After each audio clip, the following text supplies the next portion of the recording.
Antes de iniciar, les recordamos que en caso de evacuación, los puntos de reunión son el jardín en la parte frontal del instituto y el estacionamiento. Les solicitamos apagar sus celulares o ponerlos en modo silencio por respeto a quienes nos acompañan.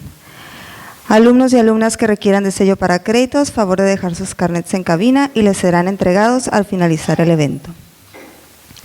Buenas tardes. La Universidad Autónoma de Baja California, a través del Instituto de Investigaciones Culturales Museo, les da la más cordial bienvenida esta tarde a la presentación del libro Del grito creativo a los mundos pequeños, producción artística e industria cultural en Tijuana, 1992-2015. Esta tarde nos acompañan Julio Álvarez, de la Facultad de Humanidades y Ciencias Sociales y autor de la obra; Miguel Lozano, de la Facultad de Artes; Daryl Fortis y Lorena Urbalejo, del Instituto de Investigaciones Culturales Museo UABC, a quienes damos una cordial bienvenida.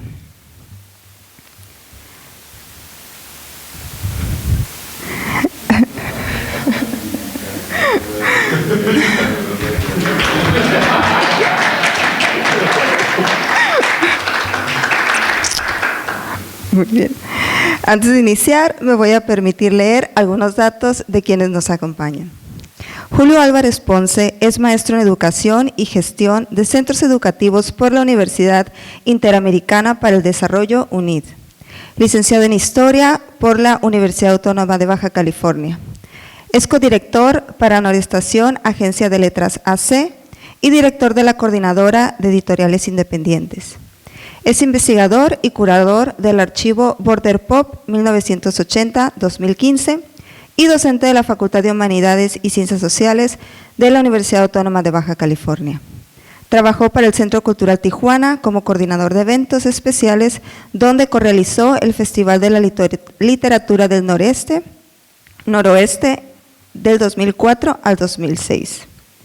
Miguel Ángel Lozano es maestro en Estudios Socioculturales por parte del Instituto de Investigaciones Culturales Museo UABC, en donde se tituló con mención honorífica. Es autor de Sombreros Blancos, 3 hackers programan un mundo mejor, y coautor de Fuera de la Caja, Galerías Independientes de Baja California. Actualmente es docente de la Facultad de Artes de la UABC, estudia el doctorado en Artes del IMBA UABC y edita la revista Escafandra dentro de la Facultad de Artes. Daryl Fortis es curador de arte, fue cofundador y coordinador de programas de Periférica. Es licenciado en Artes Plásticas por la Universidad Autónoma de Baja California y especialista en archivística por la Escuela Mexicana de Archivos. Actualmente cursa la maestría en Estudios Socioculturales en el ICMuseo. Pertenece al Programa Nacional de Posgrados de Calidad CONACYT. Desde 2017 investiga la historia del performance tijuanense gracias a los apoyos del PECDA-BC, el Patronato de Arte Contemporáneo y Fundación Jumex Arte Contemporáneo. Olga Lorena Urbalejo es doctora en Ciencias Antropológicas por la UAM Iztapalapa, maestra en Geografía Humana por el Colegio de Michoacán y licenciada en Historia por la UABC. Realizó 2 años de estancia de investigación postdoctoral en el Colegio de la Frontera Norte, en el Departamento de Estudios Culturales.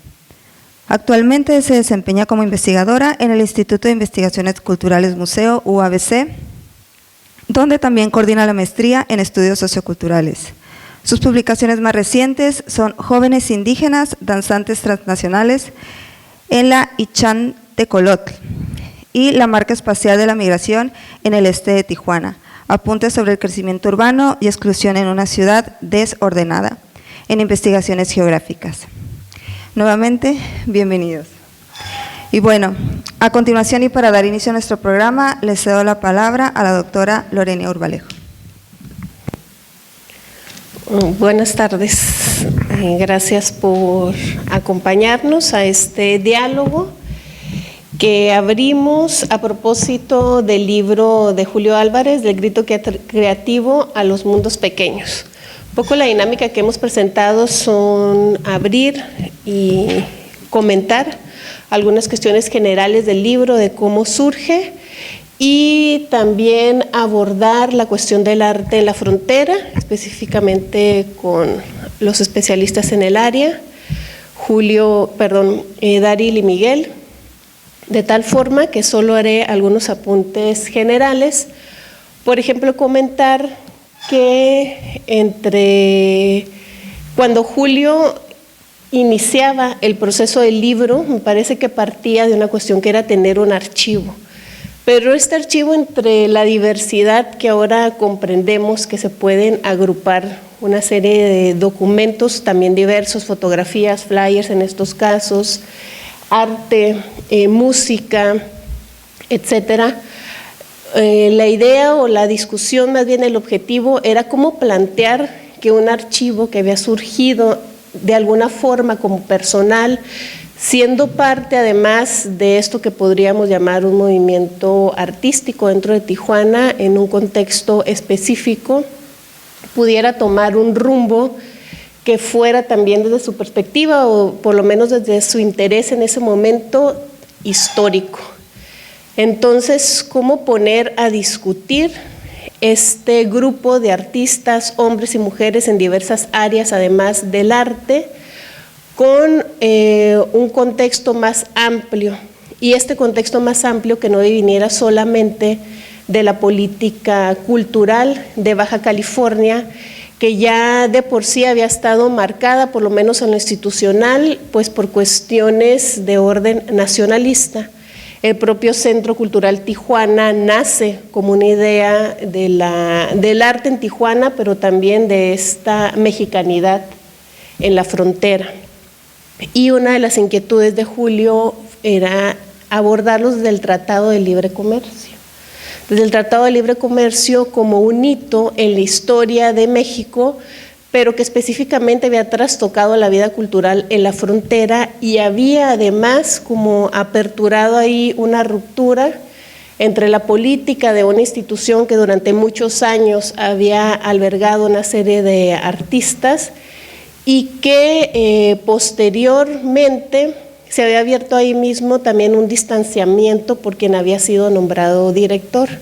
Otra de las inquietudes en ese momento, cuando él ya tenía avanzado en proyecto de investigación, era cómo presentar una mirada desde lo local, que había sido además abordada desde como una postura del extranjero en la ciudad, y que estas posturas de la extranjería que se relatan en el libro por un acontecimiento específico, pudiera más bien como presentar una idea de una Tijuana, que es donde se centra específicamente el texto, como más bien esencializada del arte. Y que esta esencialización del arte y de una exaltación, de una alegoría de lo que era la frontera, pues en realidad presentara como una Tijuana que era más bien una Disneylandia donde todo pasaba armónicamente, cuando la situación dentro del movimiento artístico en realidad relataba otras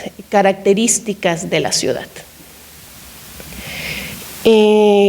Cuando platicamos hace ya algunos años al respecto, algo también muy importante que guía el texto y que yo la menciono en la presentación que hago por escrito, era la propia situación de frontera. Y cómo la frontera, más allá de esta referencia geopolítica, también entrecruzaba a los artistas y que los artistas narraban una forma de vida del ser en la frontera que en ese momento para estas generaciones pues recobraba una idea también de que la cercanía que se tenía con los Estados Unidos había privilegiado en este grupo en el sentido de un consumo de la industria cultural que se hacía. Esta idea de que la frontera estaba abierta para el arte y que se podía consumir, por ejemplo, música, y que lo distinguía de otras geografías de México, por ejemplo, del centro, donde estos movimientos, esta música, los propios artistas, algunas innovaciones en las industrias culturales no tenían un alcance en el caso del centro, sur, occidente de México, pero que con el Tratado de Libre Comercio, pues ese mercado sí se había aperturado y la frontera había quedado pues en esa liminidad donde ahora sí nosotros podíamos ver atravesar una serie de mercancías que se dirigían hacia otros espacios nacionales, pero que de todas maneras los artistas fronterizos, las y los artistas fronterizos seguían conteniendo pues ciertas especificidades. Y un poco desde ahí se encamina el libro. Después de eso Julio rehace el texto, más bien como que encamina hacia otros objetivos, y además de tener el archivo, de poderlo incorporar en esta coyuntura del Tratado de Libre Comercio, y como les decía, el posterior distanciamiento de la institución principal del noroeste, que es el Centro Cultural Tijuana, pues realiza una serie de entrevistas con quienes viven toda esta situación de ser los artistas privilegiados en este sentido de cómo habían sido educados desde la propia práctica hasta encontrarse fuera de la institución por un problema que hubo de manera política. Y pues las entrevistas además se vuelven como bastante personales, porque él, siendo parte de este grupo de personas, tiene la facilidad de poder pues conversar de una manera distinta, que no es en todo caso este distanciamiento con el que muchas veces nos encontramos entre quien investiga o está interesado en un tema y quien nos proporciona o colabora con lo que estamos realizando.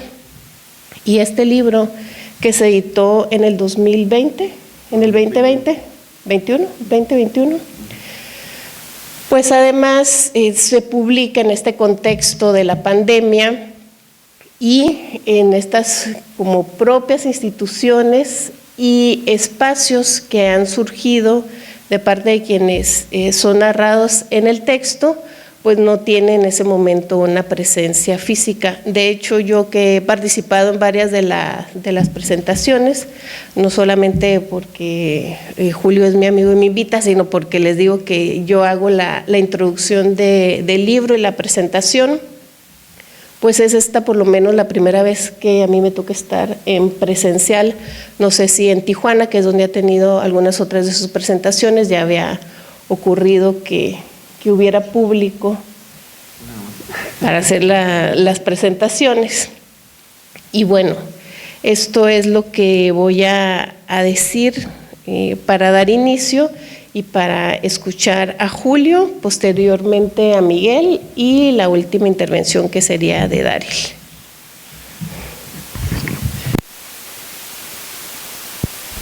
Muchas gracias, Lorena. De hecho, es la segunda presentación presencial que tengo, precisamente por esta onda de la pandemia. No habíamos podido presentarlo de manera presencial. He tenido varias ya en línea, pero es la segunda, así que estoy bien nervioso.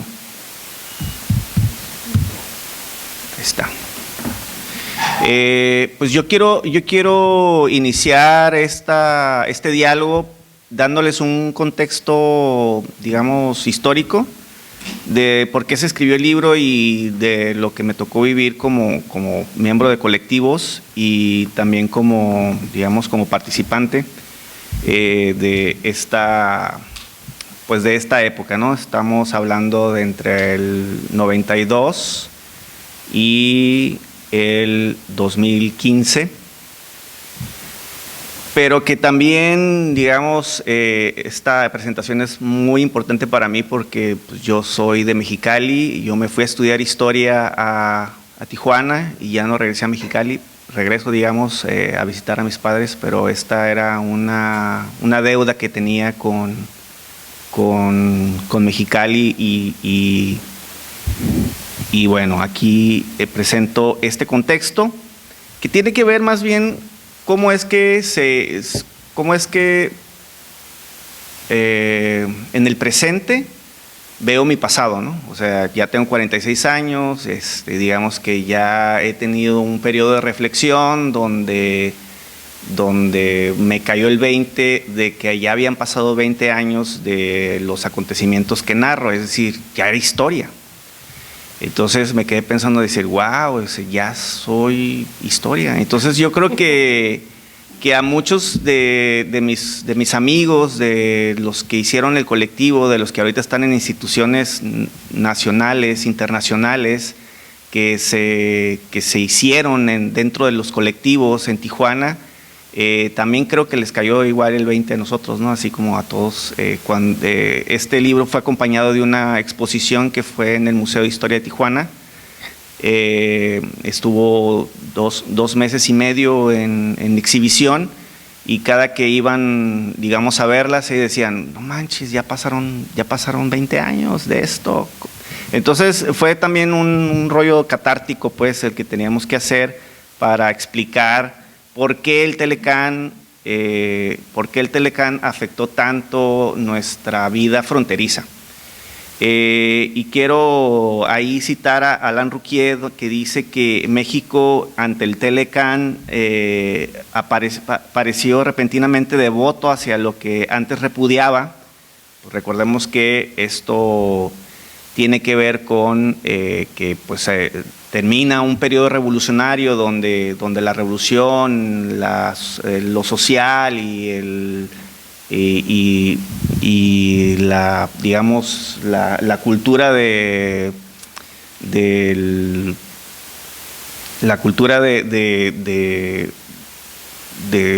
Estado, donde el Estado era dador, era protector, era, digamos, protegía al trabajador, protegía el estado de bienestar. Ahora la amenaza geopolítica se había vuelto de súbito un privilegio económico que lo beneficiaba con un acceso garantizado al mercado más grande del mundo. Es decir, como que ya ahora el cambio de chip fue importante para que nosotros también percibiéramos el mundo desde otras visiones. El Telecán fue importante porque afectó la vida fronteriza como creo que ni las devaluaciones anteriores lo habían hecho, pues, ¿no? En el 73 o 79 de la nacionalización del dólar, pues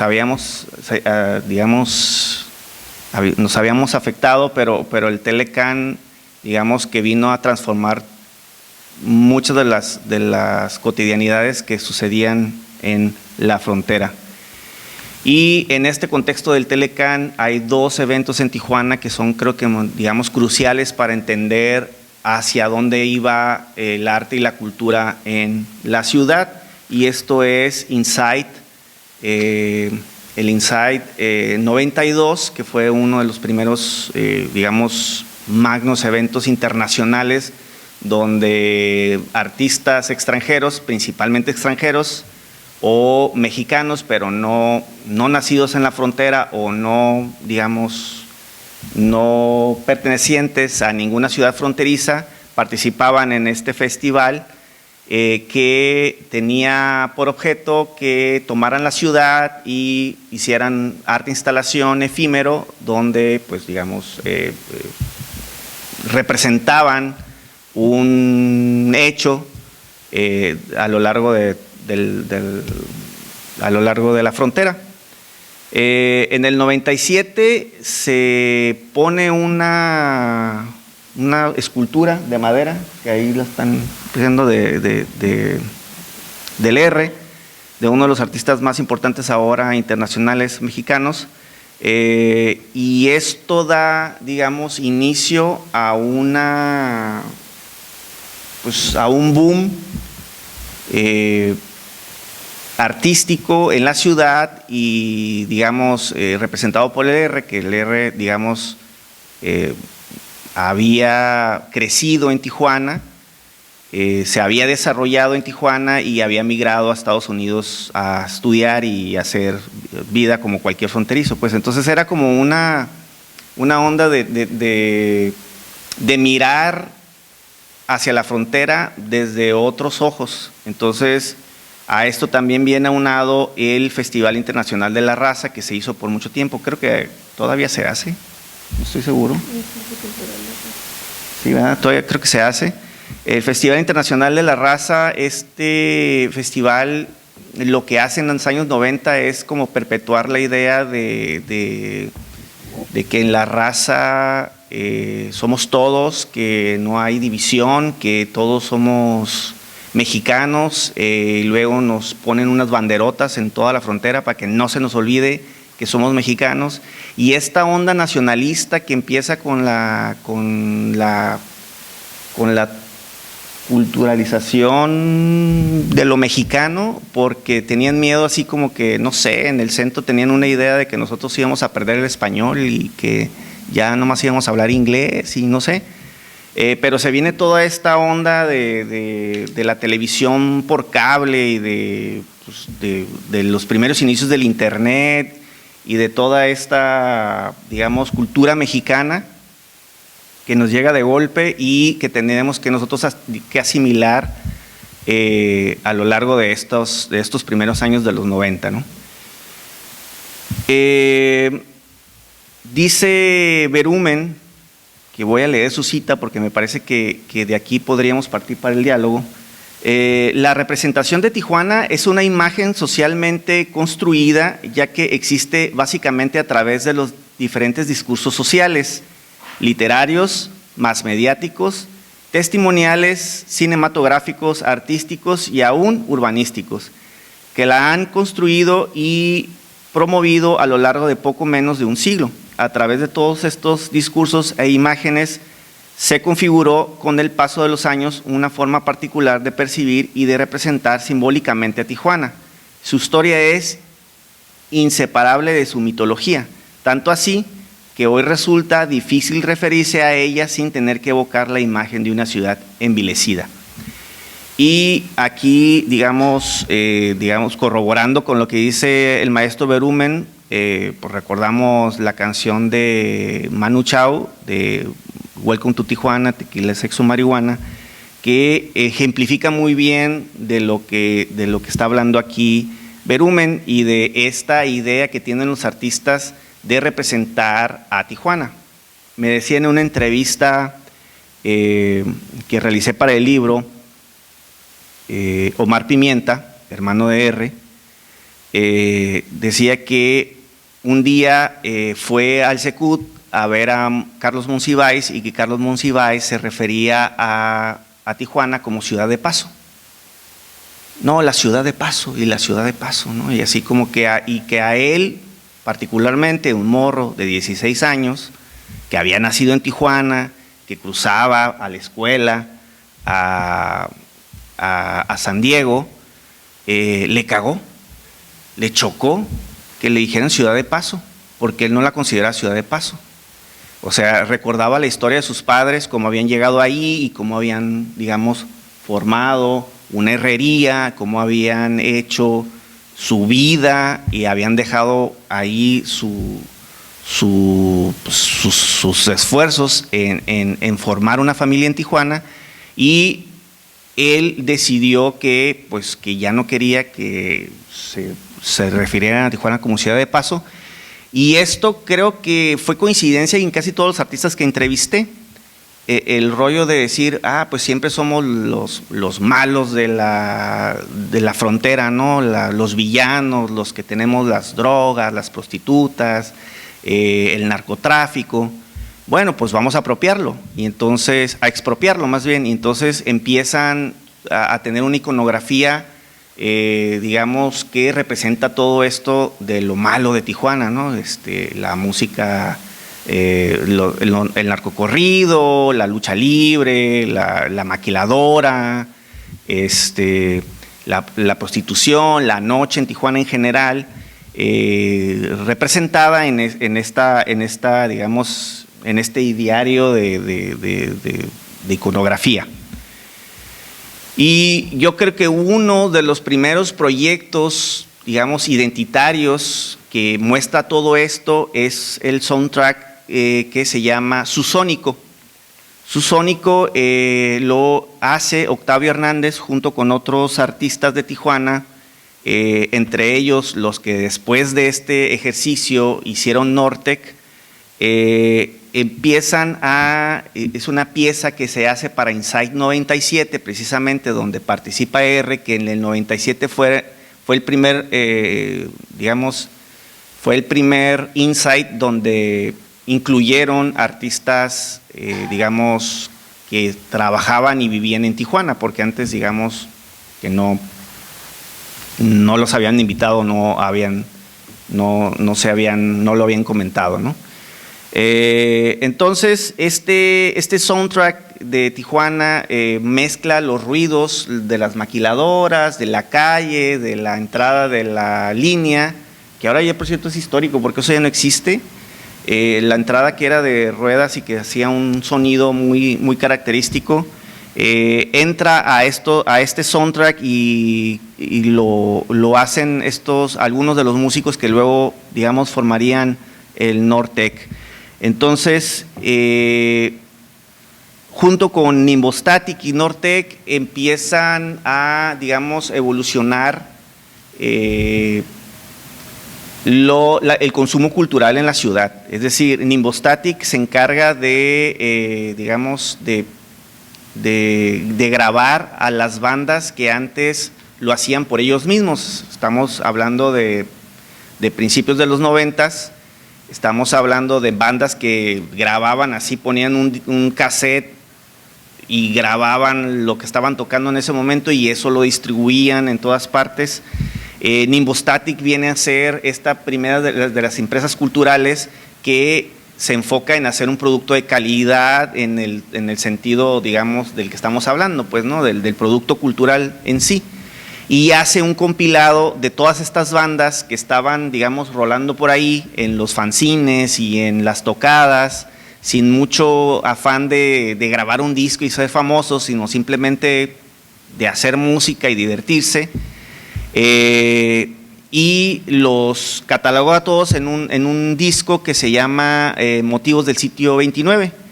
Y digamos que elige bandas de toda Baja California.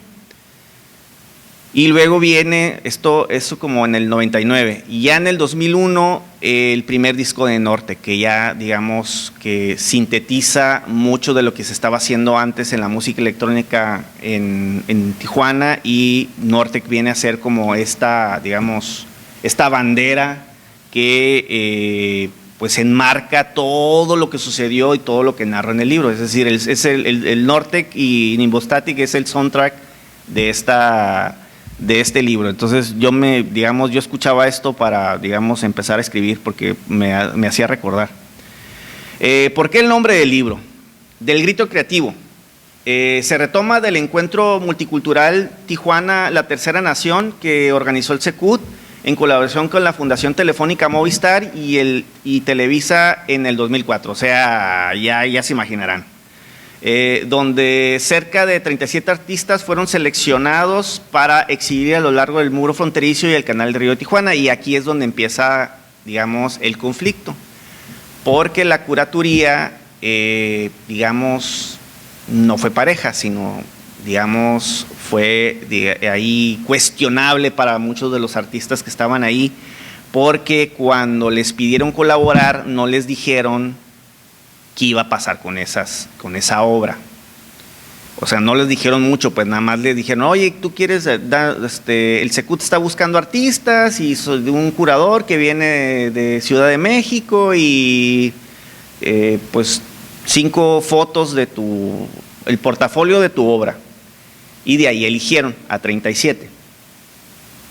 Pero muchos de ellos no estaban, digamos, de acuerdo con lo que sucedió después. Es decir, por ahí pueden ver esa foto que está pequeñita porque la tomé del catálogo de Tijuana, la Tercera Nación, y esa es parte de la canalización de Tijuana, y son algunas de las fotos que ahí aparecen. Eso estaba, creo que fueron 10 kilómetros, si no me equivoco, 10 kilómetros de la canalización donde estaban esas lonas, y creo que fueron 34 kilómetros o 35 kilómetros del muro fronterizo, donde ponían estas lonas gigantes. Y aquí hubo, digamos, un encontronazo con muchas asociaciones civiles por los derechos humanos, porque se estaba, digamos, encarneciendo ahí el cierre de la frontera. empiezan los primeros muros vigilados y con infrarrojo, y entonces empiezan, digamos, la primera oleada de muertos, ¿no? Por ahí hay una foto en el archivo donde aparece una lona que dice 430 muertos, algo así, que llevaban en el año, y pues ya para terminar el 2015 ya llevan más de 4,000, ¿no? Entonces, ahí nomás para que vean todos los muertos de la frontera.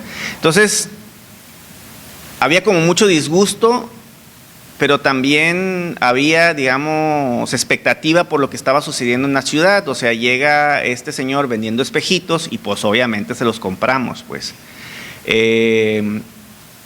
Y llega con un derroche de billones de dinero a darlo a manos llenas, y pues obviamente eso encandiló, y muchos artistas pues no cuestionaron el asunto de lo que estaban haciendo en Tijuana. Y luego Heriberto Yepes escribe un artículo que se llama El arte nafta, que pegó mucho en la frontera, que pegó mucho en Tijuana, donde se critica a esto que se está haciendo. Y bueno, la cita de Rodríguez nos puede dar una idea de para dónde iba la curatoría. La exposición Grito Creativo, hasta me dan ganas de leerlo así como hablaba, pero no. La exposición Grito Creativo en el muro, imagínense con acento fresa chilango. El canal corresponde a la idea de mostrar Tijuana como una mezcla de culturas y grandes sentimientos que conlleva una explosión salvaje, pero al mismo tiempo un mosaico de posibilidades. Ahí se imaginarán, o sea, esto obviamente pues encabronó a muchos artistas, entre ellos pues Heriberto Yepes, Ingrid Hernández, Omar Pimienta, que fueron los que, digamos, públicamente mostraron su descontento a este rollo, y luego ya se unieron otros artistas, ¿no? Pero ya no se podía hacer nada porque ya estaba colgada su obra, y digamos, lo único que pudieron hacer fue, digamos, mostrar su descontento, y pues exponerlo, ¿no? Nada más. Los mundos pequeños. El colectivo Todos Somos un Mundo Pequeño, o TSUM, se origina por la oposición que el nombramiento de Virgilio Muñoz al frente del Centro Cultural Tijuana. Breve currículum de Virgilio Muñoz: fue acusado de tráfico de personas a principios del año 2000, y despuesito de eso lo nombraron director del CECUT. Causó entre la comunidad cultural de la ciudad, ante la serie de controvertidos posicionamientos de la clase política que lo apoyaba, y que por eso ya no voy al CECUT, y la comunidad artística que pedía que se transparentaran los procesos de selección. A mí no se me olvida que la directora del CECUT apoyó a este sujeto, por eso no voy al CECUT. Les voy a poner el video para que se encabronen igual que yo. Una cita que dio el nombre a el colectivo Todos Somos un Mundo Pequeño.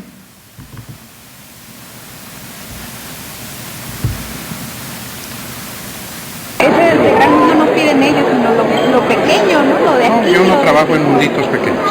Okay. Muchas No gracias. trabajo en mundos pequeños. Muchas gracias. Pero que claro. Okay. Gracias.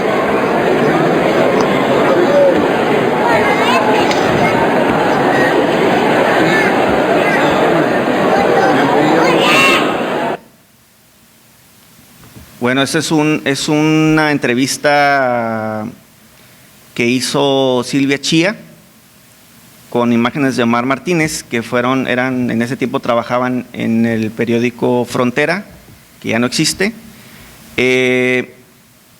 No, ahora se llama El Imparcial ahora. Ya cambió de dueños, creo, o no sé. No quiero hacer chisme. Pero después de esto, después de todo esto, estamos hablando de que todo digamos, este encontronazo con el neoliberalismo de los artistas empezó en el 96 y vino terminando en el 2010. O sea, es decir, tuvimos unos 10 años de resistencia. y donde en el 2010 precisamente se hizo un plan de cultura para Tijuana que nos tocó organizar y que dio como resultado una memoria, ¿se le llama? ¿No? Bueno, una memoria que luego me entero, porque esto me acabo de enterar no hace mucho, que me entero que tuvo una copia del Foro Estatal sobre la Ley General de Cultura que organizó el ICBC, donde no invitó a nadie. Pero pues bueno, ahí están los dos documentos, si ustedes lo quieren checar, y para que vean qué tan parecidos eran y que ni siquiera nos dieron, ni siquiera nos mencionaron. Ya me volví a encabronar. Sí. Y bueno, ya esas son la bibliografía que utilicé para hacer esta presentación. Y bueno, ahora sí, ya podemos dialogar. Muchas gracias, Julio. Quisiera, antes de darle la palabra a Miguel, puntualizar 3 cosas. Primero, que el libro, como está escrito, les decía, en un intento también de poderlo inscribir en un planteamiento académico, resulta, por los comentarios que he escuchado, que para quienes están en el mundo del arte distanciados de la academia, les resulta un libro muy académico, y para quienes están en la academia les resulta un libro como de divulgación, ¿no? Y que me parece a mí pues que es una de las virtudes en realidad que presenta el texto, abrir esta posibilidad de público, y que cada quien desde su propia experiencia y perspectiva pues le dé una lectura. Otro decir que en la mesa, que como les comentaba en un inicio, el objetivo es pues discutir, dialogar en torno al arte en la frontera. También pudiéramos encontrar ciertos paralelismos, distanciamientos, o bien contextualizar desde lo que sucedía en Mexicali, porque hay que reconocer que cuando uno está en Tijuana, pues piensa que Tijuana es el centro del mundo y que todo ocurre en Tijuana, y que vemos, siempre digo, no vemos hacia allá, y pues este panorama es mucho más amplio. Entonces, me parece que es parte de lo que podemos abordar acá en conjunto con quienes estamos en la mesa y quienes están del lado del público. Y otra cuestión, que cuando Julio va hablando, creo que, bueno, al menos no voy a meterlos en nuestra generación, pero en la generación sabemos exactamente a quiénes se refiere, ¿no? Cuando dice el R, pues Marco Ramírez R. Cuando está el caballo de Troya, que es un caballo que tiene una vista hacia los dos lados, ¿no? Ve de los dos lados de la frontera, pues sabemos porque es representativo de la iconografía del arte en la frontera, pero que también sucede con la cuestión de la música. Entonces el libro está atravesado también por esta generación que, como menciona Julio, va del grito creativo al distanciamiento con los mundos pequeños, pero que también, y esto en una charla que yo tenía con Mónica Arriola, que es parte de los colectivos que se mencionan en el libro, hay como, digamos, un antes y un después de cuando en Tijuana por lo menos se abre la licenciatura en artes, de la cual Daryl es egresado de esa primera generación. Entonces estos colectivos tenían formaciones diversas dentro de las ciencias sociales y las humanidades, pero después vienen los artistas que ya tienen una profesionalización, por lo menos desde una institución en la frontera, que es la UABC, y que seguramente pues también eso presenta una lectura, una mirada diversa de lo que queremos convocar acá en el diálogo. Y sin más, le voy a pasar la palabra a Miguel para que nos hable sobre el libro y el arte. Bueno, sí se escucha, ¿verdad? Bueno, me dijeron que tengo 15 minutos y soy muy respetuoso del tiempo, así que voy a tratar de acelerarme lo más posible para decir todo y a ver si me acuerdo también. Bueno, primero que nada, estoy muy feliz de estar aquí de vuelta. Digo de vuelta aquí en el museo donde egresé de mi maestría. Después, hace 10 años, este es el primer evento en el que participo después de haber regresado, ¿no? Estoy contento de otra vez estar aquí. Pero bueno, hablando del libro de Julio, quiero comentar primero algunas cosas que a mí me gusta decir siempre para que la gente se imagine, si no han leído el libro, lo que es leerlo. Y lo que podría yo decir es que este libro, desde mi punto de vista, y algo que se agradece mucho, está muy bien escrito. Y cuando digo que está muy bien escrito, me refiero a que el libro es muy específico, es muy claro, y la redacción no tiene, digamos, no es rebuscada innecesariamente. Muchas veces en textos que podrían ser ya sea académicos o incluso podrían ser de divulgación, es un poco desesperante. Y sobre todo estoy contextualizando este libro entre los libros de arte en Baja California, que es algo que ahorita estoy trabajando en mi tesis de doctorado. Entonces, cada nuevo libro que sale de arte, que últimamente están saliendo más, lo leo porque quiero conocerlos todos, ¿no? Todavía me faltan uno que otro, pero ahí ando. Entonces, se me hace que está particularmente bien escrito y es bastante claro. Hay veces que en los libros de arte no son, desde mi punto de vista, suficientemente específicos. O sea, suficientemente específicos en el sentido de, no sé por qué no dan el dato exacto, ¿no?, de lo que están hablando. Creo que este libro sí lo hace. Aunque, por ejemplo, ahorita pusiste, Julio, el video de Virgilio, de lo cual ahorita quiero comentar también bastante, pero creo que a mí me hubiera gustado que pusieras, por ejemplo, la transcripción de lo que dijo Virgilio, porque en el libro quizá a lo mejor estás asumiendo que ya lo vimos, pero estaría padre tener ahí las palabras de Virgilio, porque como tú dices, esto ya pasó hace mucho tiempo y quizá nos tocó verlo en el momento. Y yo me topo con la situación de que le tengo que explicar esto a mis alumnos, que no tienen ni idea de que esto sucedió en algún momento. Y a mí me encanta, ¿verdad?, explicar esto, a pesar de que fue algo que yo estaba desde acá, ¿no?, viendo, o sea, como mexicalense no me tocó vivirlo, estar de cerca como tú o muchos de los que estaban allá. Pero igual me indignó, pues, o sea, fue una entrevista donde el clip de video, la versión completa, es que estaban cuestionando a Virgilio por las acusaciones, por su formación que no era artística y porque estaba al frente de una institución tan importante como el Secut, siendo que no tenía el perfil. Cosa que a lo mejor no era la primera vez que eso pasaba en México, pero sí la comunidad artística de Tijuana se unió mucho en ese caso. Y lo que los unió fue precisamente Virgilio, que fue cuando le estaban diciendo de que, bueno, es que usted dicen que no tiene la formación. Le dicen, no, pues yo estuve en el Instituto Nacional Indigenista, la tengo grabada en mi cabeza, no necesito ver el video, me sé todo lo que dijo Virgilio, pero dijo que había participado en no sé cuántas cosas. Entonces la reportera le dijo, pero es que a lo mejor la gente no está buscando ese gran mundo, sino busca en el mundo pequeño aquí en Tijuana, o sea, como dice yo, y ahí fue cuando dijo, yo no trabajo en mundos pequeños, lo cual hizo enojar a toda la comunidad porque básicamente los estaban ninguneando y haciendo menos, siendo que era el director del Secut que tiene que participar con la comunidad, ¿no? Y dijo eso de que participó en no sé qué y que me quieren impresionar con una casa aquí en la colonia no sé cuántas cuadras, que era la casa de la 9. Y bueno, pues fue indignante escuchar eso, ¿no? Y eso incendió la llama. Si de por sí ya estaba encendida, pues le echó gasolina y diésel a esa fogata.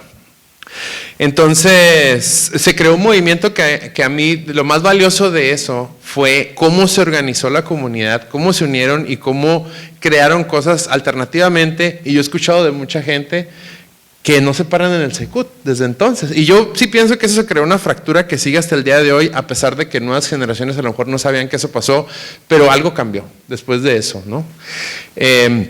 Y a mí me gusta, hay varios libros que han hablado de esta situación, pero siento que faltan todavía, incluso a pesar del tuyo y de los que ha habido, siento que todavía hay más que decir y me parece importante que se siga diciendo porque es uno de los acontecimientos importantes en el mundo del arte aquí en Baja California. Y atendiendo a esa situación de que a veces en Tijuana se tiende a ver como Tijuana como algo autocontenido, yo, bueno, no siendo tijuanense, siempre hablo de Baja California, ¿no? Entonces trato de asociar las cosas de Tijuana en el contexto baja californiano, que incluye Mexicali, Ensenada, Tecate y demás. Y en Ensenada sucedió una situación similar en 2017, 18, cuando pusieron a una directora del CEARTE que no tenía el perfil tampoco, y la comunidad artística también se unió y empezaron a hacer reuniones para tratar de presionar para que se cambiaran o se reconsiderara la situación. Y en las reuniones yo mencionaba mucho del caso de Tijuana, de cómo lo manejaron allá, porque a mí se me hizo un caso ejemplar de decir, ese es cómo se puede unir la comunidad y mostrar que el Secut necesita de la comunidad y no al revés.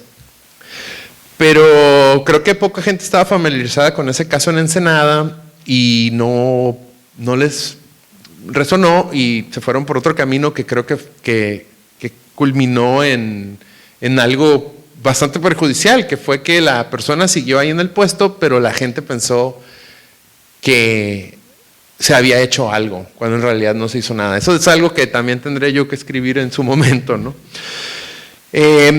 Otra cuestión del libro que me gusta mucho es que utilizas algunos conceptos de Rafa Saavedra, incluyendo la New Freak Scene, que a lo cual, según entendí, se refiere a que es este ambiente que se crea, no necesariamente el ambiente institucional o formal de que es cuando se hace la inauguración o eso, sino lo que pasa después, ¿no? Como el after o la fiesta o donde está la gente, y que ahí a veces es donde pasan cosas que van a formar proyectos, se conoce a la gente y todo lo demás. Es algo que también en mis investigaciones he estado viendo que eso es lo que sucede y que se me hace también un tema importante. Por ejemplo, aquí en Mexicali yo veo mucho en Planta Libre que siempre que hay una inauguración, ya es que la gente ve la obra y todo, se van al balconcito, y aquí está Rosela que no me dejará mentir, y ahí es donde pasan las cosas, ¿no? En el balconcito de Planta Libre, ¿no? Y bueno, otra cuestión importante es que, como tú mencionas, dices, esto se me hace importante porque ya pasó hace tiempo, de repente no queda memoria, pero también es importante porque en Baja California yo creo que es reciente el fenómeno de que empezamos a estudiar ya más en serio el fenómeno del arte en sus diferentes aspectos. Y antes el libro más antiguo de arte de Baja California que yo he encontrado, al menos hasta el momento, es de 1977, el de Coronado Ortega, técnica, mensaje y, no me acuerdo, algo de un mural, que habla del mural de la Biblioteca Pública Central Estatal. Y de ahí para acá, el número de libros se ha multiplicado en años recientes, y eso es muy positivo porque a veces queremos saber cosas del arte de los años 80, 70 o incluso antes de Baja California y no hay nada. Entonces yo creo que es importante para toda persona que está metida en esto que ponga por escrito o deje un registro de su experiencia, aunque sea unas fotos, porque durante un tiempo, y tú lo mencionas mucho también, durante la década del 2000 al 2010, los blogs eran como la plataforma donde se publicaban las cosas, pero esas plataformas han quedado atrás, se han ido cerrando, se hacen obsoletas o pasan cosas o simplemente no aparecen en los primeros resultados de Google y entonces ya nadie los encuentra. Y se van perdiendo poco a poco, a pesar de que dicen, no, ahí está en internet, ya va para siempre, ¿no? Se pierden muchas cosas que están en el internet. Se cierran los servidores, la gente pierde ya no sabe cómo buscar en eso. Entonces es importante traducirlo o traerlo a un medio un poco más accesible que podría ser un libro, ¿no? Por ejemplo. Una cuestión que me llama también mucho la atención es cómo el libro tiene como un enfoque muy sociológico, porque hablas mucho de las organizaciones, los colectivos y demás, y aparte en un contexto social del Tratado de Libre Comercio, la frontera y demás. Y ahí me gusta mucho que también podría tener una cuestión ahí de política, en el sentido de que es una lucha de poder. Muchos de lo que describes son luchas de poder en el libro, es decir, cómo los colectivos se forman precisamente para tratar de contrarrestar un poco los poderes que vienen de arriba y que muchas veces son los que están, vamos a decir así, arruinando todo, ¿no? O sea, podría ser algo mucho mejor, pero precisamente porque es alguien que no escucha, no ve y no le importa, se imponen cosas que no ayudan, sino al contrario, perjudican a la comunidad artística, que precisamente es la que sabe mejor cuáles son las necesidades y quizá la manera de hacerlo. Entonces, por eso veo yo que se forman los colectivos que tratan de pues de contrarrestar esto, ¿no? De lo contrario no serían necesarios, ¿no? Si todo estuviera bien. Y me llama la atención también cómo divides, y esto se me hace muy valioso de tu libro, como varios ciclos que tú dices. El primer ciclo que veo desde el primer insight, creo que hasta el grito creativo, y luego creo que del grito creativo hasta lo de Virgilio, creo que es la siguiente división, al presente, ¿no? Entonces, a mí se me hace... ¿Perdón? Ajá.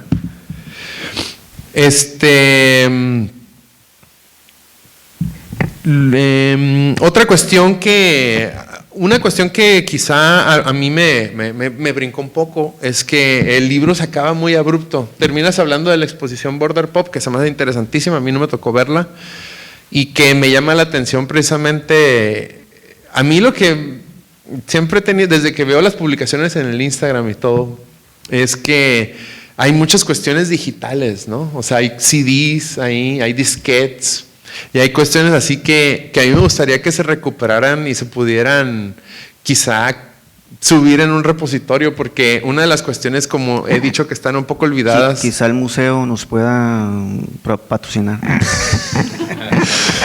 Pero yo veo que muchas de las cosas digitales que se han hecho en Baja California quedan olvidadas o perdidas. Y es difícil, yo entiendo eso, el NetArt, o esas a veces ocupan una plataforma tecnológica que va quedando atrás y resulta, por ejemplo, un disquete. Si trajéramos el disquete aquí, de pronto, ¿con qué lo vamos a leer? Para empezar. Y hasta el CD ya es difícil encontrar en qué leerlo. Entonces, se me hace importante como hacer esta labor de trasladar o actualizar, no necesariamente cambiar la información, sino simplemente crear un ambiente donde podamos verla de nuevo, porque mientras más pasa el tiempo, más se va haciendo la tecnología atrás, y lo que pensamos que es muy sólido hoy, mañana puede ser completamente obsoleto. Y los disquetes es un caso, y los CDs tienen una fecha de caducidad, ¿no? Sobre todo si son CDs quemados caseramente. Algunos duran 10 años, hay algunos que duran más, pero tarde o temprano se van a echar a perder. Entonces es importante rescatar eso. Con los disquetes pasa lo mismo, ¿no? Y con las páginas web no se diga. De repente el navegador que ve una página bien, lo intentas ver 5 años después y ya no se muestra correctamente porque la página está obsoleta. Entonces, esto es lo que a mí me preocupa. A veces en la noche no puedo dormir pensando en esto. Eso es lo que a veces me quita el sueño. Digo, cuánta información se está perdiendo ahorita. Pero bueno, no puedo hacer gran cosa. Puedo hacer un poquito, pero no puedo resolver todo. Y bueno, como experiencia personal, ya para cerrar mi participación, poco antes de que llegara Virgilio, o justo en el momento, yo recuerdo que Heriberto Yepes estaba organizando un diplomado de novela fronteriza. Y yo había metido los papeles para participar, y yo me iba a ir a Tijuana cada fin de semana a tomarlo, porque eran los fines de semana, y estaba súper emocionado, sobre todo por los profesores que eran, y todo se me hacía como súper padre que se hiciera eso. Y precisamente porque Heriberto era una de las personas más críticas en ese movimiento, cancelaron el diplomado, simplemente porque estaba criticando al director. Entonces fue muy frustrante, ¿no? Esa fue la parte que me tocó a mí, ¿no? O sea, yo no estuve allá, pero pasaron muchas cosas que eran bien frustrantes, no estaban ayudando a la cultura en Tijuana, y solamente era una cuestión autoritaria que no era del PRI, porque el PRI no estaba en el poder en ese entonces, pero pues parecía, ¿no?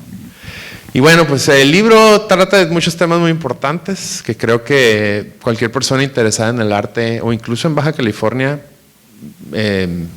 podría interesarle leer. Así que se los recomiendo. Esa es mi participación. Bueno, muchas gracias.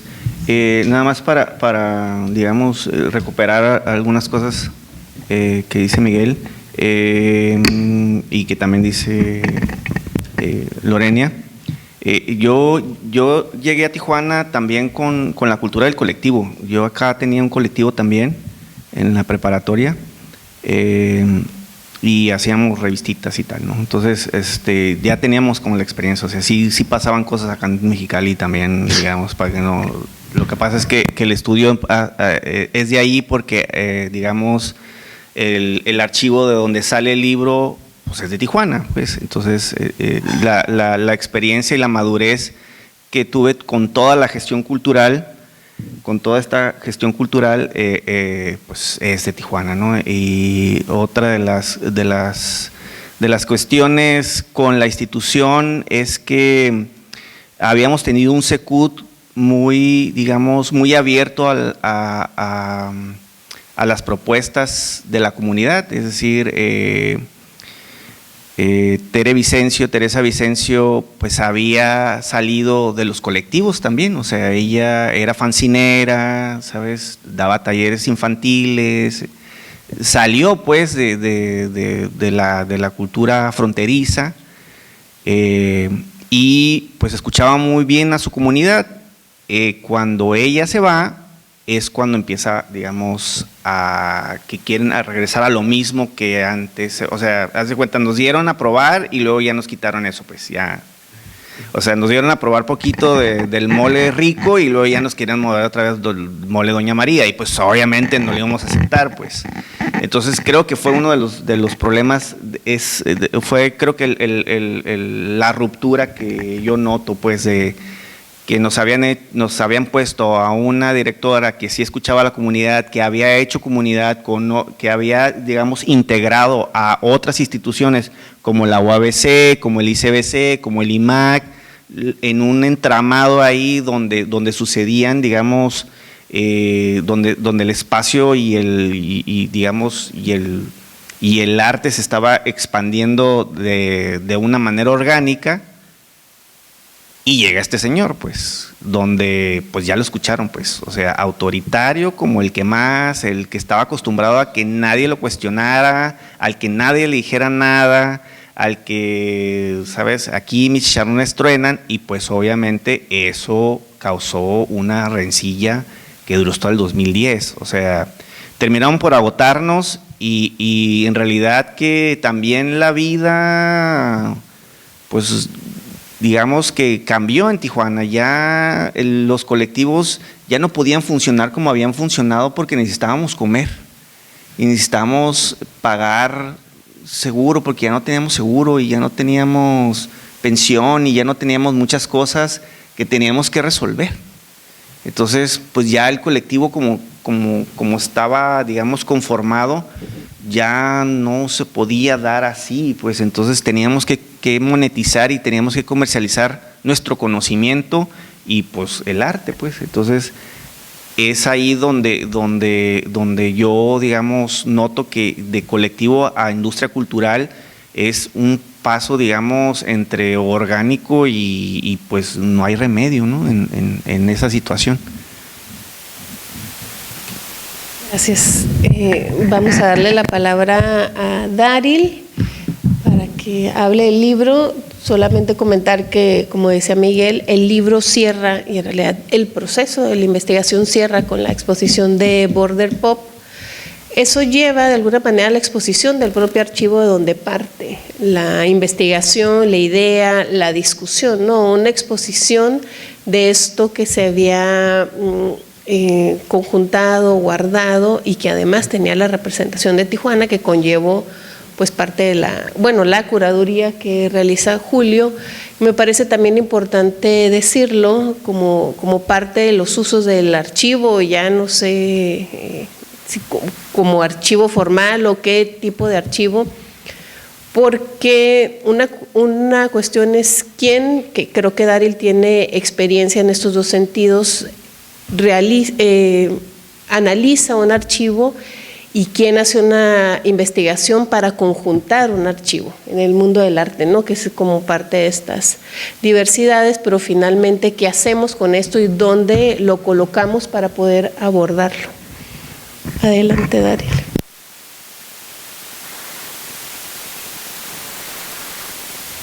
Hola.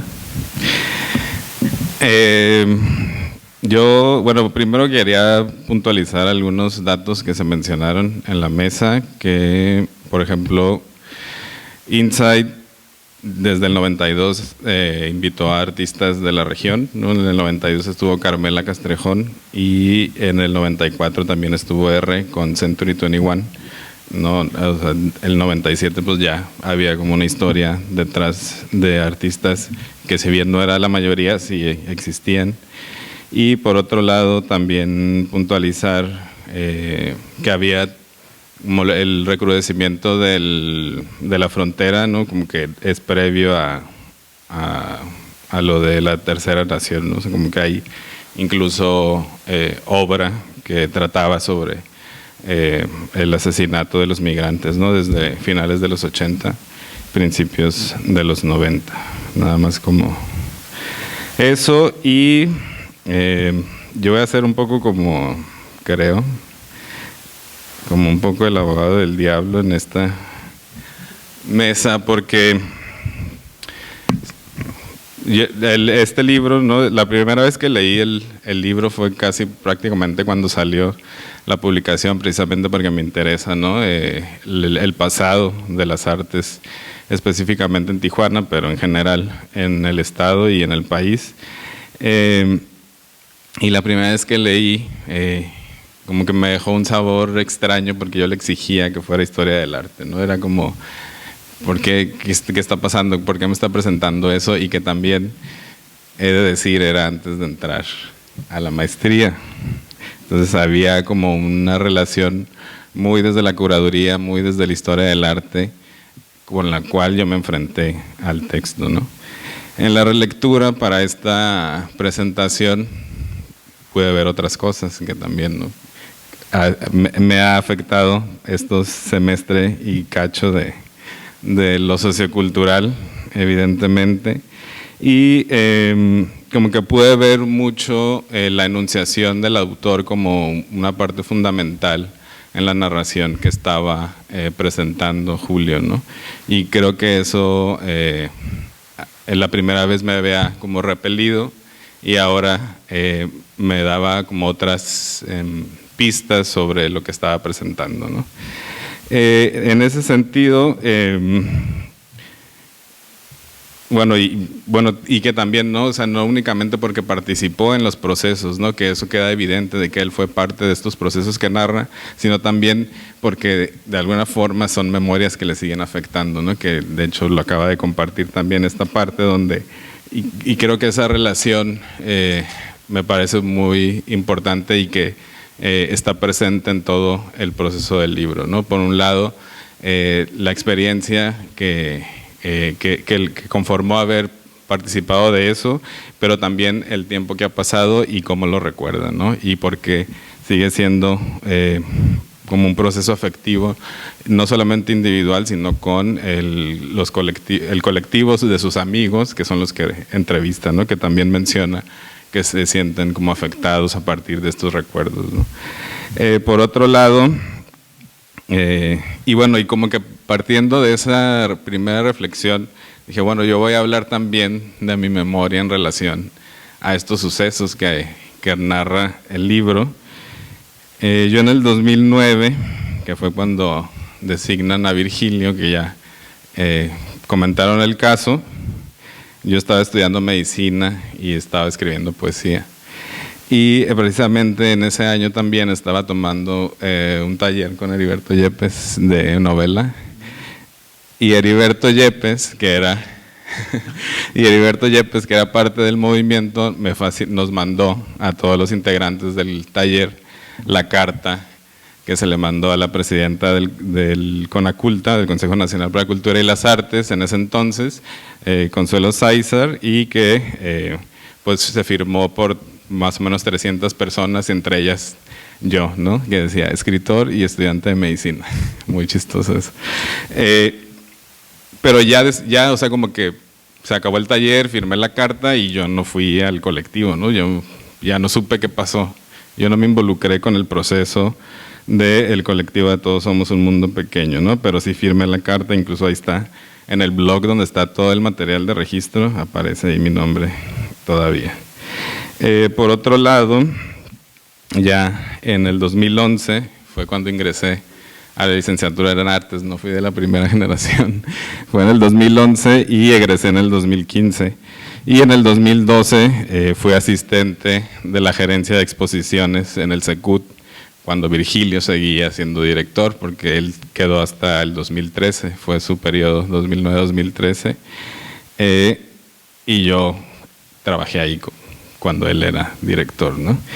Y ahí conocí a Olga Margarita Dávila, que es una curadora que hizo una exposición, Obra Negra, que era como una reconstrucción, de hecho se llama así, la reconstrucción de la cultura visual en Tijuana, una aproximación. Y en ese sentido, yo la considero mi madrina curatorial, y por eso también, como digamos, este panorama que voy narrando en relación a mi proceso de profesionalización, tiene que ver también porque pienso que soy como un entre los dos procesos o entre las dos generaciones a las que alude Julio en el libro, ¿no? Por un lado, participo como de esta carta en contra de la administración y por otro lado también trabajo ahí, ¿no? Entonces como que en ese sentido es como extraño. Por otro lado, en el 2014 cofundé la organización Periférica, que estaba dedicada principalmente a la difusión del arte baja californiano a través de exposiciones que hicimos en coproducción con diferentes entidades como 206 Arte Contemporáneo, Salón ACME en la Ciudad de México, y por otro lado también a la profesionalización, que eso me parece también un punto importante porque Julia hace ahí como un recorrido sobre cuáles son los procesos, ¿no? Cómo va cambiando de los trabajos en colectivo, que digamos que son más intuitivos, a la paulatina profesionalización a partir también de la aparición de las licenciaturas en arte, etcétera. Y nosotros hicimos ya un diplomado en crítica de arte, hablado por el IMBAL y con el SECUT, y en colaboración con el Cine Tonalá. Entonces, como para ver, o sea, como que yo siento que estoy en los dos procesos al mismo tiempo, ¿no? Como una bisagra en donde, por un lado, también inicié como en colectivo, porque pertenecía a un colectivo de poesía, etcétera, y después como que me fui transformando hacia la autoprofesionalización y luego ya la licenciatura y todos estos procesos, digamos, más institucionales. Y bueno, aquí entramos como a la parte un poco más polémica a partir de eso, porque entonces yo me quedo pensando que estoy en medio de estas dos situaciones y que al mismo tiempo soy la generación, ¿no?, que continúa este proceso, que Julio un poco la va a caracterizar en el texto, y me llamó mucho la atención que hay una separación como muy evidente entre la generación X y los jóvenes del 2015, como los llama Julio, que pues seríamos los millennials, ¿no?, de alguna forma, aunque no nombra esa categoría. Bueno, la característica de la generación X tijuanense habla, ¿no?, como que en el sentido de que resistió las políticas culturales neoliberales por estos 10 años que mencionaba, como a través del do it yourself y otro tipo de estrategias colectivas que también se activaron, ¿no?, a partir de la precarización de la cultura debido a las crisis previas, ¿no? Y los jóvenes citados en el 2015, me llamó mucho la atención esta frase que decía: ya no buscan polemizar, sino agradar, ¿no? En ese sentido, como si el trabajo artístico, cultural, se hubiese asimilado de manera completa a las políticas neoliberales, y que seguramente mucho más que los anteriores, pero también hay como, creo, matices. Bueno, esto del entre. Y, por ejemplo, también, y en ese sentido, creo que esta postura en relación a lo que sucede después de esta resistencia a las políticas culturales neoliberales también tiene que ver con una cierta nostalgia que no permite a lo mejor ver otros procesos que están ahí, y en ese sentido también, ¿no?, pensar un poco de lo que hablaba Miguel de los ciclos. Yo identifico que Julio dice que el primer ciclo del arte contemporáneo es con Insight en el 92 al 2005, y en realidad el primer ciclo sería en los 80 con los colectivos del performance, ¿no? Que estaban en Tijuana y que ya era arte contemporáneo, digamos, como que también, y pienso en lo que ellos dirían en relación a la generación X, ¿no? Porque ellos también tenían estrategias de colectividad, eran súper activistas antisistema y también ponían el cuerpo siempre, ¿no? Como incluso peligrar su integridad física, ¿no? Es como que también cómo ir viendo estos relevos generacionales y más allá como de categorizarlos, intentar la intergeneracionalidad y cómo colaborar, ¿no? Desde ahí. Como que un poco eso era lo que me quedaba reflexionando. Y claro, un poco esta parte de, en relación a un poco hablar del ecosistema artístico actual, que sí tiene que ver ya, o sea, sí se nota una profesionalización y que está como mucho más en consonancia con lo global, con lo neoliberal, obviamente, ¿no? Y también con la especialización de la labor artística, ¿no? O sea, ya hay curadores, gestores, o sea, como hay esta división de las actividades y que también se están buscando estándares globales que no siempre son alcanzables, bueno, y generalmente no son alcanzables por los contextos y las historias localizadas, ¿no? Y sin embargo, también creo que aunque no es un DIY como en la fotocopia de los fanzines, mucho de lo que sustenta la escena contemporánea del arte, no solo en Tijuana, también aquí en Mexicali, es la autoexplotación y la precarización laboral de todos los agentes que trabajamos en ese sentido y que de alguna manera hacemos mucho porque así, o sea, porque se tiene que hacer, ¿no? O sea, en un DIY quizá ya no en el fanzine, sino en el post de Instagram, etcétera, ¿no? Y bueno, en eso. Y bueno, y también creo que alude también a una cuestión específica de las temáticas que abordaban ellos en la producción artística y la que abordan los jóvenes, ¿no? Que menciona que los artistas actuales, los temas son más introspectivos y situacionistas, a diferencia de los de ellos que eran colectivos y de denuncia, y que para mí, pues, creo que sean introspectivos y situacionistas no los excluye de que puedan ser también de denuncia, ¿no? Como un poco también el cambio de lo que ha sucedido pues en relación a los procesos y a los circuitos del arte y cómo nos integramos en ellos, ¿no? Y las temáticas y cómo podemos abordarlas de diferente forma. Y ya como para ir cerrando un poco también, como por ejemplo la producción de Guadalupe Vidal que está exhibida en Planta Libre, que pueden ir a ver aquí en Mexicali, y que claramente la temática, aunque a lo mejor no puede ser explícitamente denuncia, se aborda una problemática urgente en relación a la precarización laboral y la corrupción en la industria de la construcción, ¿no? O sea, como, digamos, entender que los procesos de abordaje y de la poética política y la ética de la producción artística, pues también se ha ido modificando, pero sin eso querer decir que ya no están enmarcados o ya no resisten o ya no resisten o no resistimos de otras formas, ¿no? Y finalmente, pues a pesar de estos encuentros que a lo mejor ahorita los podemos discutir más, creo que el trabajo es súper importante, ¿no?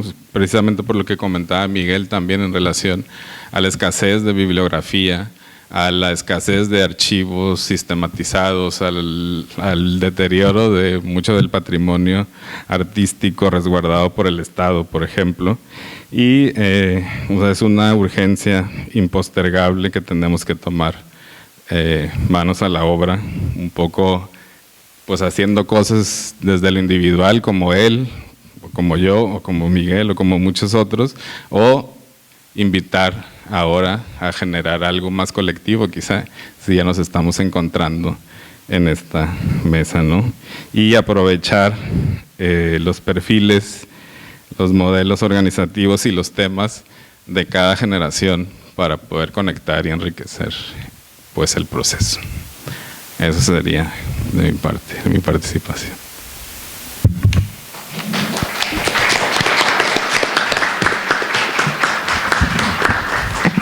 Sí, muchas gracias, Daryl, porque fíjate que al momento de que escribí esa última parte, también iba acompañada de una reflexión que luego modificamos un poco Lorena y yo, que se llamaba la antropología de los momentos, pero que luego ya le cambiamos a la etnografía de los momentos. Y desde dentro de esa etnografía de los momentos, yo quise enmarcar digamos, esta situación que tú notas en el libro, ¿no? Decir, bueno, pues no es que haya sido así, sino, ¿sabes? Sino las otras resistencias.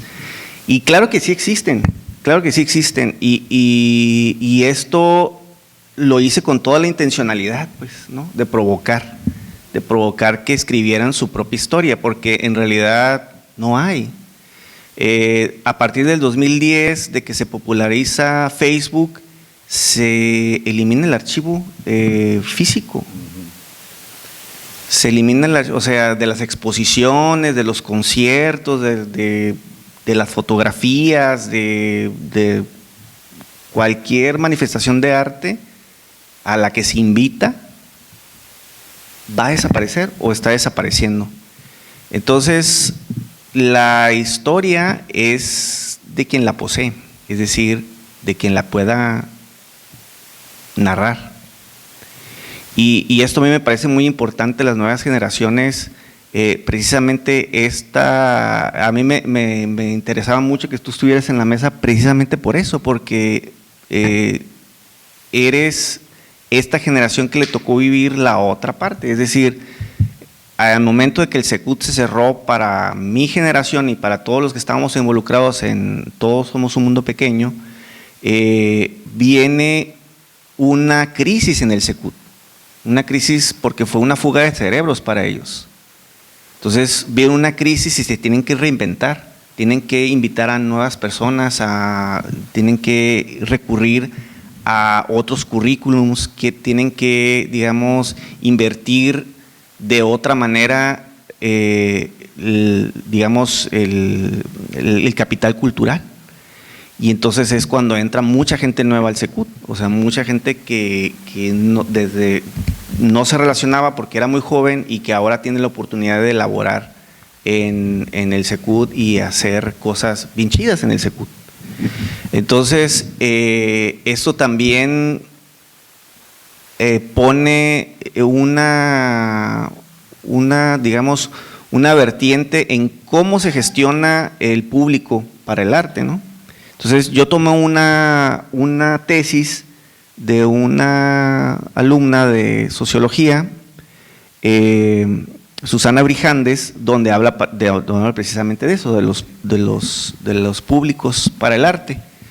Y a mí me llama mucho la atención esa tesis porque ella fue mi alumna en la preparatoria y la conocía, pues, y cuando leí su tesis me di cuenta de que sí, efectivamente había un cambio generacional, de cómo se estaban gestionando las cosas y cómo es que la importancia a esta, digamos, ola neoliberal, toda esta gestión ante esta ola neoliberal, pues tenía que cambiar. Y obviamente mucho de nuestra manera de percibir al mundo, pues ya no se podía hacer de esa manera. Entonces sí tuvimos que cambiar el chip. Muchos de nosotros tuvimos que cambiar, digamos, totalmente la manera de gestionar el arte o gestionar la cultura, pues. Entonces, esto que mencionas me parece muy importante y me parece, digamos, fundamental para que se siga dando esta crítica, pues, o sea, este libro yo lo hice, como dice Miguel, con una didáctica no completamente, digamos, no completamente académico, no completamente divulgativo, pero sí didáctico, porque yo con este libro pretendía, digamos, que el que lo leyera fuera de una generación más joven a la mía, pues, o sea, no mi generación, porque mi generación no iba a tener esa crítica, pues, porque iban a estar seguramente de acuerdo conmigo, pero sí una generación después de la mía que sí pudiera, digamos, encontrar, digamos, esto que está comentando Daryl, pues, ¿no? O sea, decir, a ver, no, o sea, sí, tú eres muy preciso, pero no es completamente así, ¿no? Y creo que esto es sano, pues, para las literaturas sobre el arte en Tijuana, digo, y digamos en Baja California, pues, porque todo se había hecho o institucional o, digamos, desde la curatoría o desde la historia del arte, pero no combinando, digamos, comunicación o sociología o antropología o etnografía, pues. En esta antropología de los momentos o en esta etnografía de los momentos es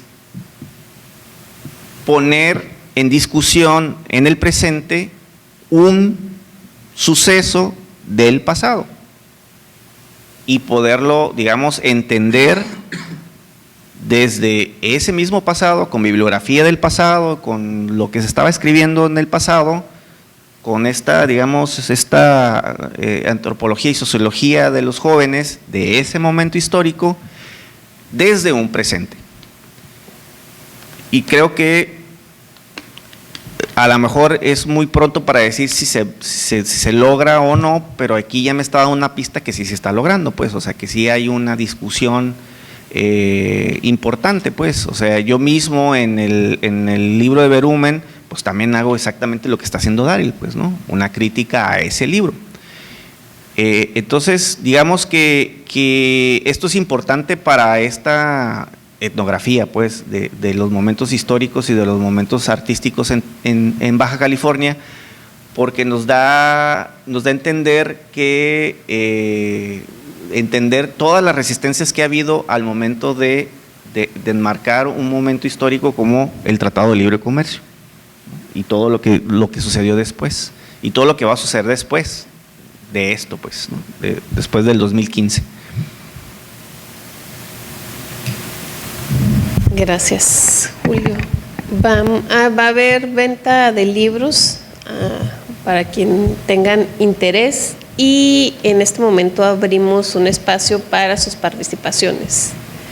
Quien quiera comentar, levanta la mano. Ana Valeria. Hola, buenas tardes. A ver si no digo una barbaridad.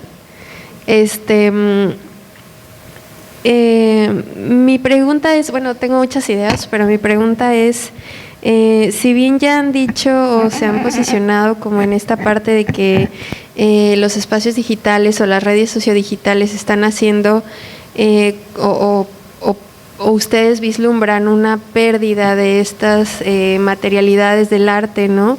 O de los libros, ¿no? Incluso de la distribución, como lo mencionaron en algún momento. La pregunta es, si piensan que o sea, se pierden estos enlaces, estos sitios, estos servidores y se está perdiendo el arte, o qué está pasando, ¿no?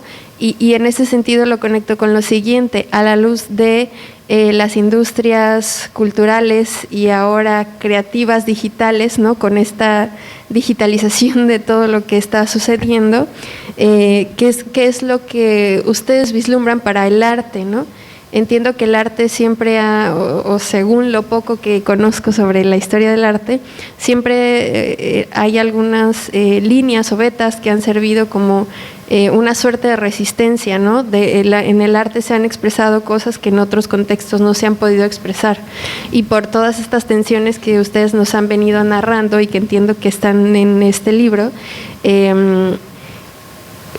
pregunto si no podría ser también en estos espacios sociodigitales donde pudiera reivindicarse incluso, bueno, reivindicarse entre comillas, ¿no? Porque no encuentro una mejor palabra, el acceso, la distribución y pensar en que esta historia próxima del arte también tendría que incluir una parte de lo digital, ¿no? Porque pues hacia allá vamos y hacia allá van un montón de cosas, incluso ahora en los últimos 3 años de forma obligada, ¿no?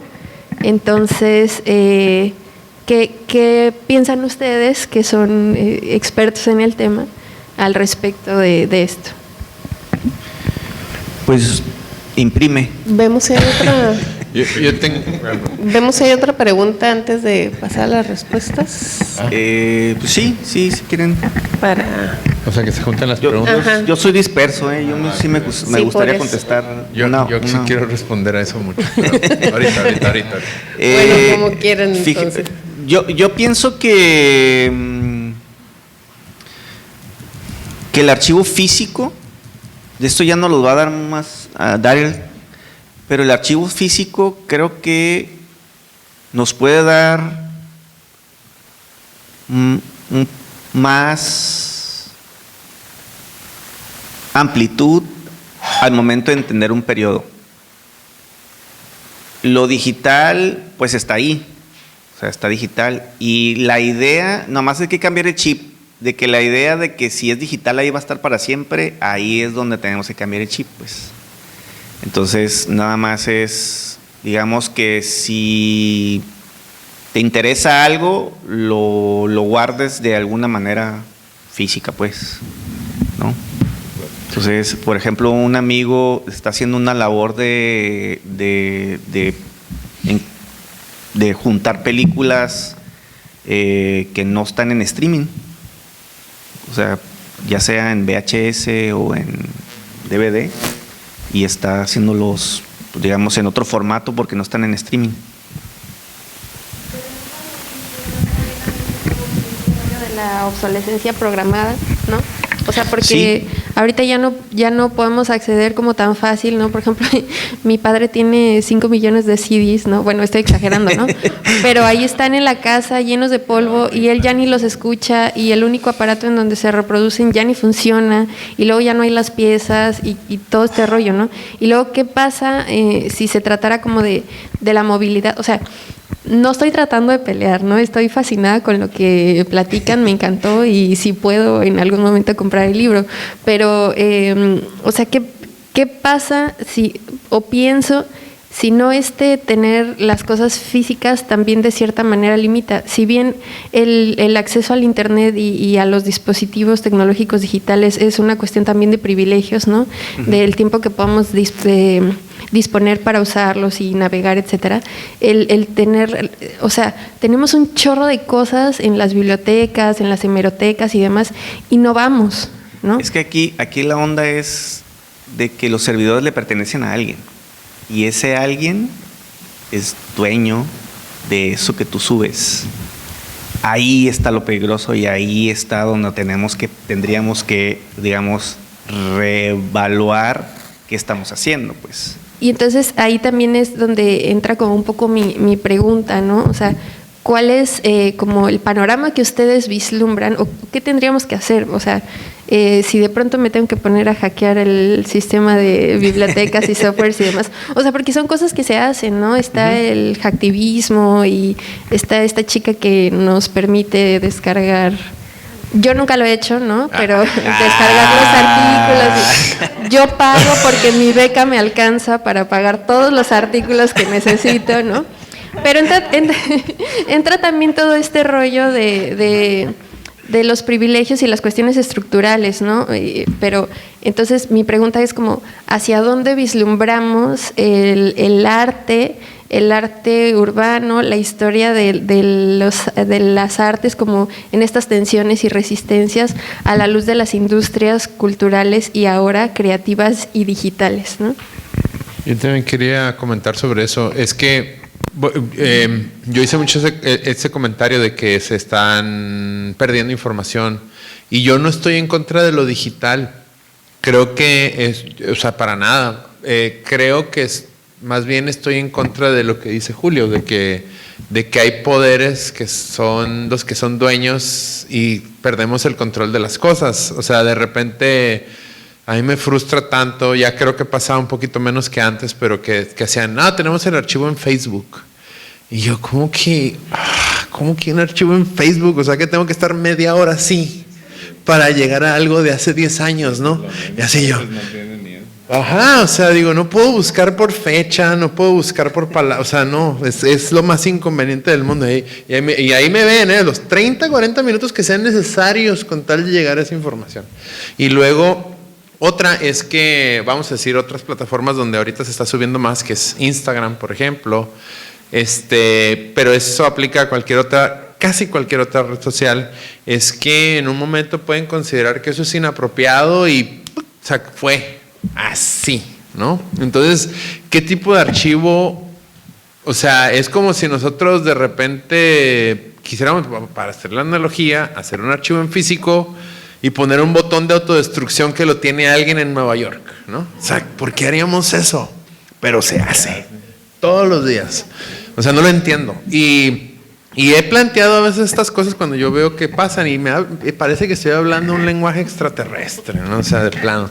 A mí me frustra, como se darán cuenta. Pero, ¿qué alternativas hay? Ok, el problema es que las alternativas no son tan fáciles, pues. Ese es el verdadero problema, porque a veces cuando tú dices, no, pues nosotros lo vamos a gestionar y tenemos nuestro propio espacio, pues eso cuesta dinero, tiempo y capacitación para hacerlo, que no todo el mundo lo tenemos.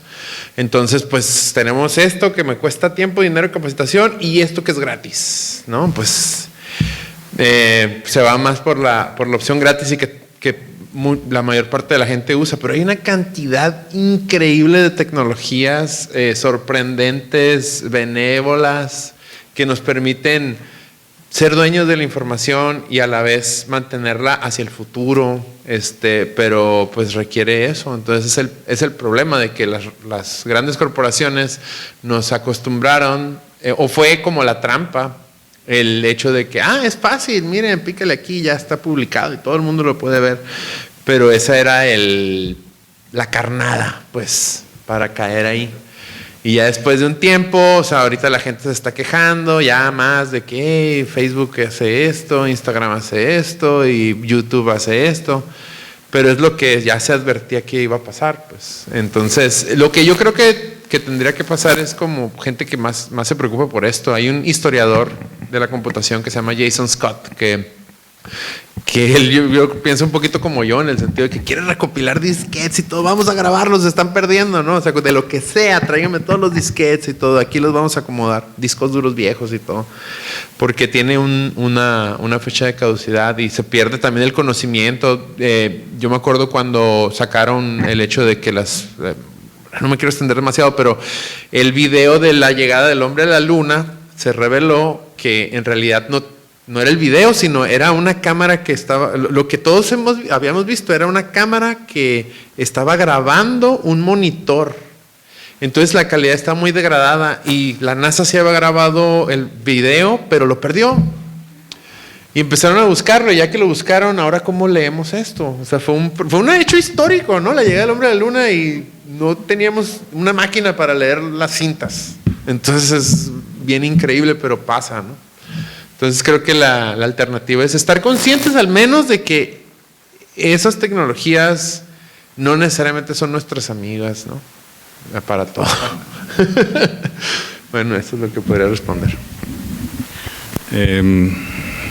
Pues yo, para empezar, creo que también esta visión de que lo digital está bajo el control de las corporaciones, pues también los archivos están bajo el control del Estado y, o sea, como no nos paniquemos porque hay unos cuantos que dominan la información, eso ha pasado desde siempre y también, por otro lado, siempre se ha perdido muchas cosas, ¿no? O sea, muchos documentos históricamente se han destruido que decimos, no, ¿por qué? Pero pues así pasa.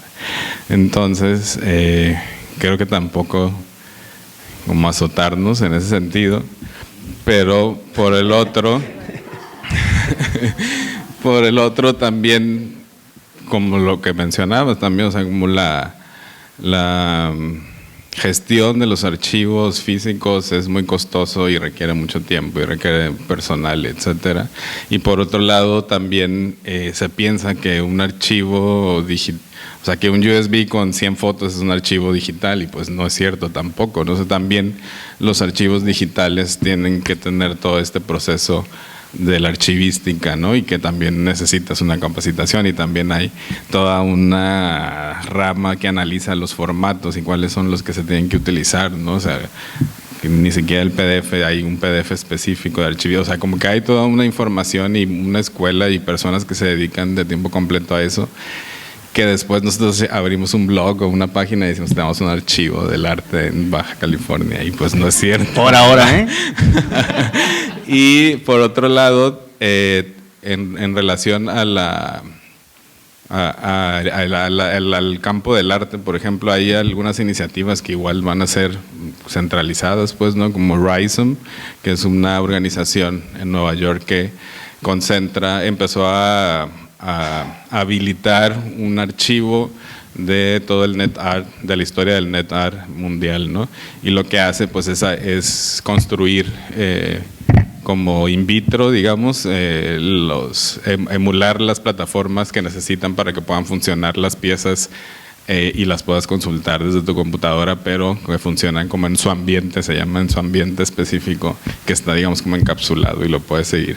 Y también ahí está el servicio que puedes tú subir el link de tu página y graba el funcionamiento para que no se pierda, o también está el Internet Archive, que puedes consultar páginas que ya no existen y pues son como screenshots que puedes consultar todavía la información. Yo así, por ejemplo, he encontrado mucha información de performance que está ahí, que aparentemente ya no existe, pero que está accesible de esa manera, ¿no? Y por otro lado, creo que también un poco, y esto lo dice Solenaru, que trabaja en el Arqueya, en el MOAC, que utilizar los archivos también es una forma de conservarlos, ¿no? Como perderles el miedo a no tocar los documentos, a no usarlos, porque también dejarlos como ahí en muertos, pues los deteriora, ¿no? Como que más bien usarlos, y en ese uso también esa información, digamos, se va remediando, va cambiando de soporte, y ahí se va como conservando de otra manera. Entonces también hay, creo que, alternativas en relación a cómo conservar, y finalmente creo que el cuerpo es una forma también de conservarlo, ¿no? La memoria, el testimonio, que luego tampoco está como muy a la vista.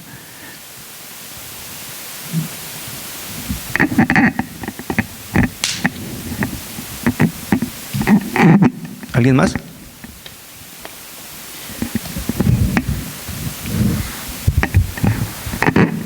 Vine de Tijuana, oigan.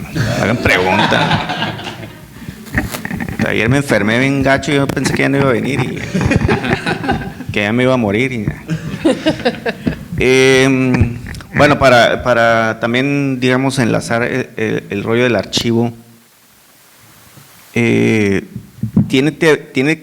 que ver también con un interés, pues, o sea, las colecciones, por ejemplo, las colecciones que tú tienes de Funkos o lo que sea, pues también es, digamos, es algo que tiene que ver con la cultura, y es algo también que tiene que ver con un gusto, pues. Entonces, si te gusta y lo puedes exhibir y lo puedes tener en tu casa, pues, digamos, eso también puede llegar a consultarse, pues, ¿no? La gente que es melómana y que tiene 1000 discos y que todos los escucha, digamos, eso también, digamos, funciona, pues, como archivo. A lo mejor no tan específico como lo dice Darrell, así que no, pues existe eso. Pues sí, sí existe, pero digamos que no todos tenemos ese conocimiento, y que si tenemos, digamos, el gusto por la historia o por las colecciones, pues eso también puede funcionar. Digamos que yo hice este archivo, digamos, de una época, pues, ¿no? Del 80 al 2015, porque ese es el espacio que tengo, pues. Y eso es lo que yo, digamos, puedo guardar y puedo tener y puedo conservar y preservar y escanear, pues. Y ya lo que estuvo antes y lo que estuvo después, pues ya no, ¿no? Y también, digamos, otra de las cosas que dice Darrell, que dice, bueno, pues yo pensaría lo que los de los 70 dijeran de la generación X. Y tiene razón, pues, o sea, cada generación tiene su manera de preservar y conservar, pues. Y una de las cosas que tiene más, digamos, duración, en ciertos casos, es el cuerpo, la memoria. Entonces, digamos, la memoria y lo que tú puedas decirle a otra generación que esté interesada, pues también es archivo, pues, ¿no? Entonces, digamos que quitándole el romanticismo, digamos que el cuerpo también es archivo.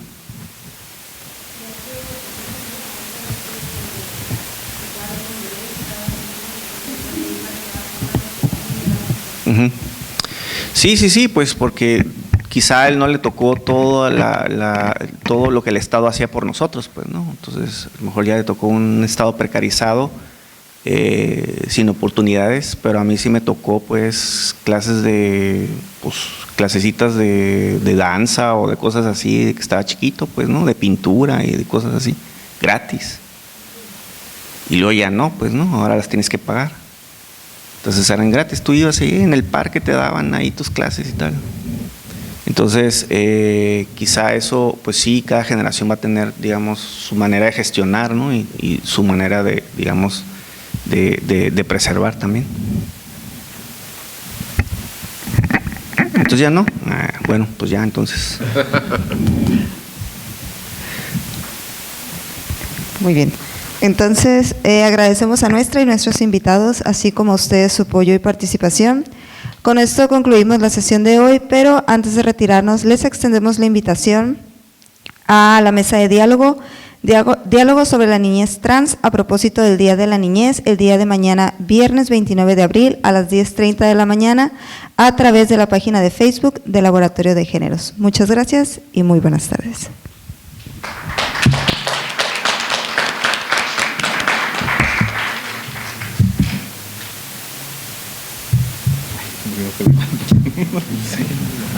Ay, no lo pagué esto ya.